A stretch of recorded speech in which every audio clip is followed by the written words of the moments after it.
മൂന്നാം NDA സർക്കാരിലെ മന്ത്രിമാരുടെ വകുപ്പുകളിൽ തീരുമാനമായി. ആഭ്യന്തരമന്ത്രിയായി അമിത് ഷാ തുടരും. എസ് ജയശങ്കർ വിദേശകാര്യവും, രാജ്നാഥ് സിംഗ് പ്രതിരോധവും, നിതിൻ ഗഡ്കരി ഉപരിതല ഗതാഗതവും, നിർമ്മല സീതാരാമൻ ധനകാര്യമന്ത്രിയായും തുടരും. സുരേഷ് ഗോപിക്ക് ടൂറിസം, പെട്രോളിയം വകുപ്പുകളും, ജോർജ് കുര്യന് ന്യൂനപക്ഷക്ഷേമം, ഫിഷറീസ്, മൃഗസംരക്ഷണ വകുപ്പുകളുമാണ് കിട്ടിയത്. കിരൺ ബാബു ഏറ്റവും പുതിയ വിവരങ്ങൾ പങ്കുവെക്കും. കിരൺ, വലിയ മാറ്റങ്ങളൊന്നും സംഭവിക്കുന്നില്ല. കേരളത്തിലെ മന്ത്രിമാർക്ക് കിട്ടിയതും പ്രധാനപ്പെട്ട വകുപ്പ് തന്നെയല്ലേ? രഞ്ജിത്തെ, കാര്യമായ മാറ്റങ്ങളൊന്നും രണ്ടാം മോദി സർക്കാരിന്റെ മന്ത്രിസഭയിലെ വകുപ്പുകളിൽ നിന്ന് ഇക്കുറിയുമില്ല.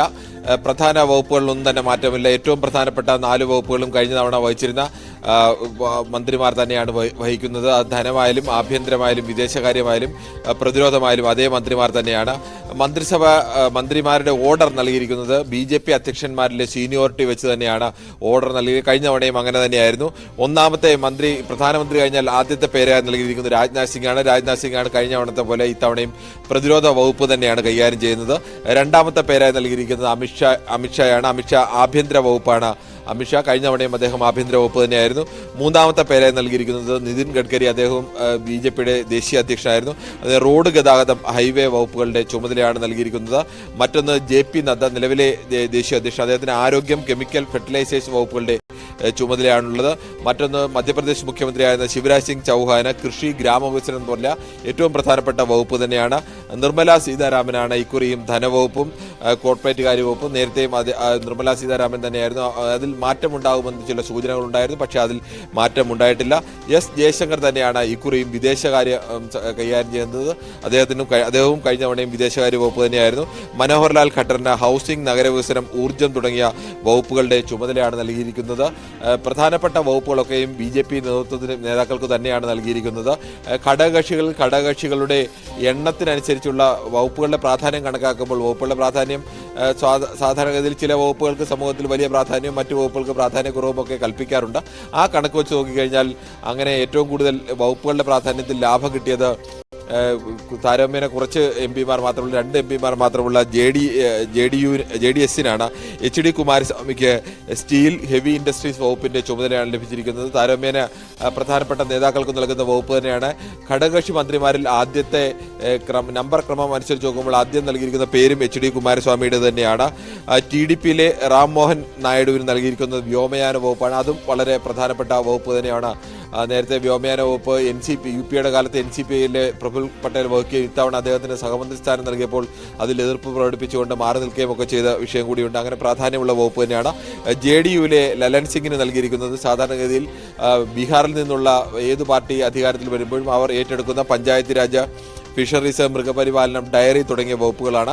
അതോടൊപ്പം തന്നെ ചിരാഗ് പാസ്വാന്, LJP-യിലെ ചിരാഗ് പാസ്വാന് 5 MP-മാരുണ്ടെങ്കിലും അദ്ദേഹത്തിന് ഭക്ഷ്യ സംസ്കരണ വ്യവസായ വകുപ്പ് മാത്രമാണ് നൽകിയിരിക്കുന്നത്. മറ്റൊന്ന് ജിതിൻ റാം മാഞ്ചിയാണ്, ഹിന്ദുസ്ഥാനി അവാമി മോർച്ചയുടെ ബീഹാറിൽ നിന്നുള്ള നേതാവ്. അദ്ദേഹത്തിന് മൈക്രോ, സ്മാൾ, മീഡിയം എന്റർപ്രൈസസ് ആണ്. അത് സാധാരണഗതിയിൽ അതും പ്രാധാന്യമുള്ള വകുപ്പുകൾ തന്നെയാണ്. ഇനി നമുക്ക് കേരളത്തിലെ 2 മന്ത്രിമാരുടെ വകുപ്പുകളിലേക്ക് വന്നാൽ ആദ്യം തൃശ്ശൂരിൽ നിന്ന് ജയിച്ച സുരേഷ് ഗോപിയുടെ വകുപ്പാണ്.